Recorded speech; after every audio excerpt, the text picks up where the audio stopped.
carried through the storm. David sat on the shore, watching the waves crash against the rocks. His heart felt as heavy as the storm clouds above. His business had failed, his debts piled up, and his friends had abandoned him. He felt like Peter sinking in the sea, drowning in problems with no one to lift him up. "Lord, why have you forsaken me?"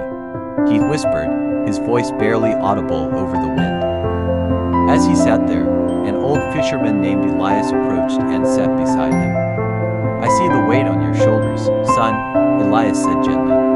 "Tell me, what troubles you?" David poured out his heart, speaking of his failures and fears. Elias listened patiently, then picked up a small stone. "Do you see this rock?" he asked. "If you throw it into the ocean, will it float?" David shook his head. "No, it and Apos, lines sing." Elias nodded. "Now, what if I place this rock into the water?" "Then it will stay afloat," David replied. Elias smiled. "That boat is your faith in God alone. We sink under the weight of our troubles, but when we rest in Him, He carries us through the storm." Tears welled up in David and Apos' eyes.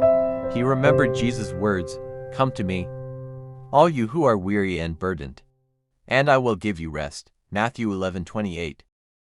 With a deep breath, he prayed, surrendering his burdens to God. In that moment, peace filled his heart. His problems didn't disappear instantly, but he knew he was no longer alone.